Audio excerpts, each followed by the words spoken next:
9:10 and we're turning back to Manston Airport. Will it or won't it become an airport again? It's long been the question when it comes to the area. You'll remember it was closed in 2014 and we thought it was going to become homes for a long time. But then River Oak Strategic Partners, who own the site now, worked really hard to reopen it, to get the plans out for a freight airport. Then last year, any hopes of an appeal to stop them reopening as an airport were thrown out by the courts.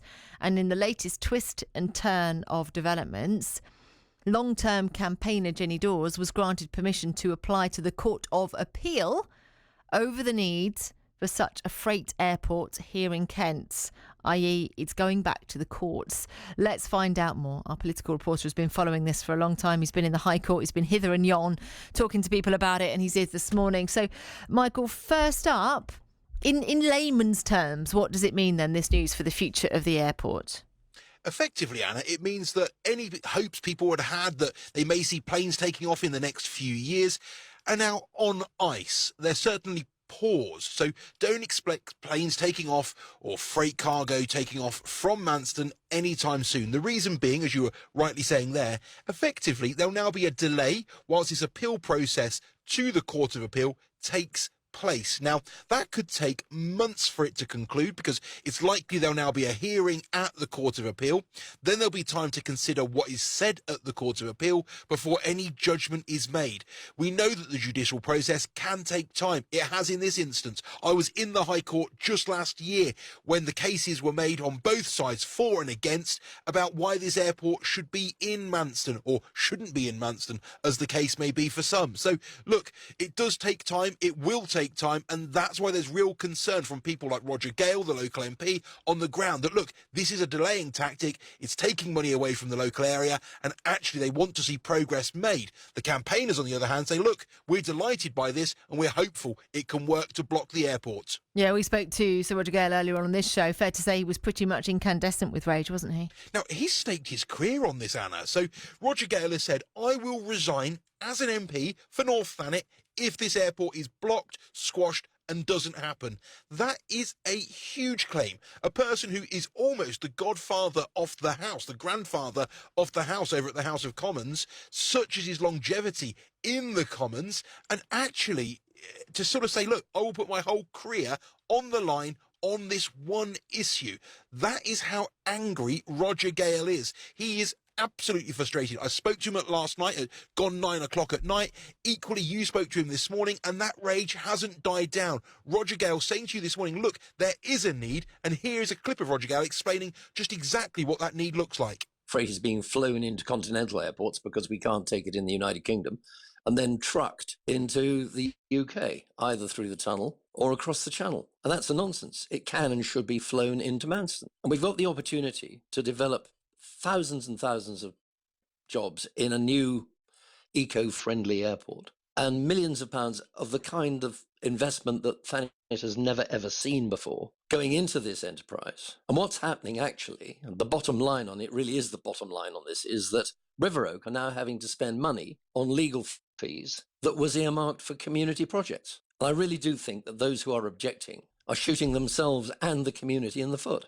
So Roger Gale then on this show earlier on expressing his angst about the situation. So what happens now then, Michael? When are we likely to hear answers on the future? So unlikely to be any time this side of Easter. So the Court of Appeal process will need to work its way through. It will need to be lodged, then heard. Then there'll be some time for consideration, effectively, for what is heard in that Court of Appeal session. And then after that, judgment made. So realistically talking, Anna, it's unlikely that any progress or decisions will be made this side of the autumn. So that gives you a rough timescale as to how far delayed the project will now be. Michael, thank you. That's our political reporter following developments very closely on this one, or in this case, lack of developments. As you've heard, there is another hold-up. Karen Constantine is the Labour Kent County Councillor for Ramsgate, which would be under the flight path. Karen, thank you for being with us as well this morning. What do you make of this latest news then?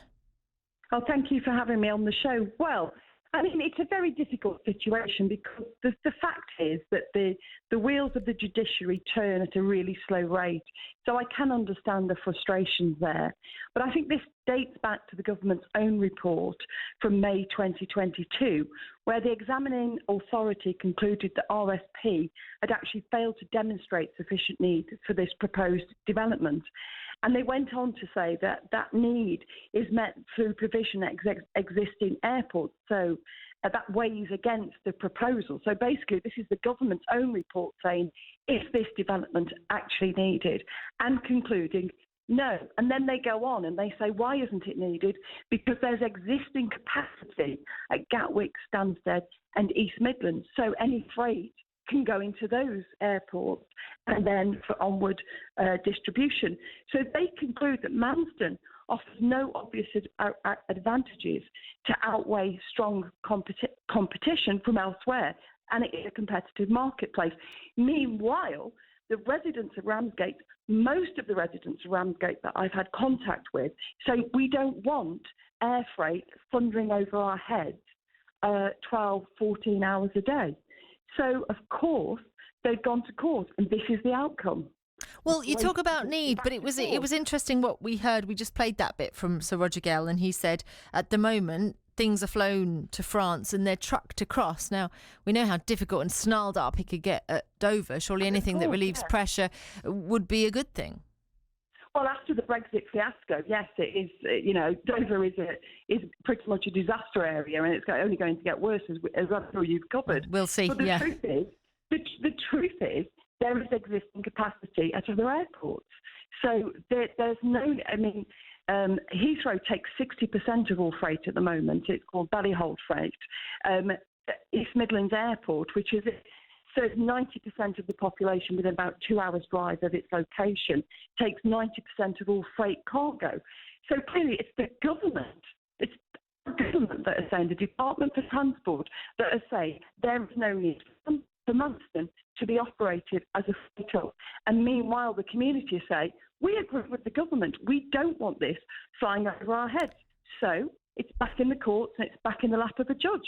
So Roger was also saying, he was ludicrous to coin a phrase. He was saying if you open a new toy factory, for example, you don't have to prove the need for that. You do it as a business. This is a business venture, isn't it? It's a good point. He makes a good point. And also he makes a very good point about the need for economic development and jobs. But it is sad that both our Conservative MPs have hung their hats on this peg of economic regeneration, development and prosperity for people in Thanet will come when and if we get this airport, because I think they should have been doing a lot more to encourage other sorts of businesses, and actually a toy factory is a really good idea.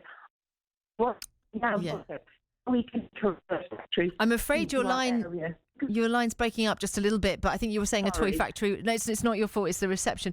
Were you saying a toy factory would be a good idea? Well, it would be a good idea. What I'm saying is both of our MPs need to be attending to the issue of economic regeneration and bringing in those businesses.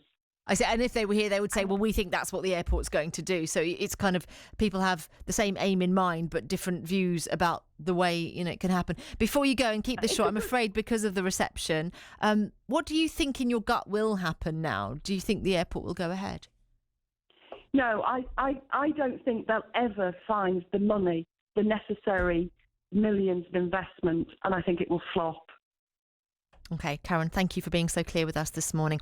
Karen Constantine then, Labour Kent County Councillor for Ramsgate. Apologies for the signal. It happens sometimes. It might be the rain or something like that, but hopefully you definitely got the gist of what Karen was saying to us this morning. She feels the opposite, really, of Sir Roger Gale. She's objecting. She doesn't think it will go ahead. Sir Roger does think it will go ahead. He thinks this is just a hold-up.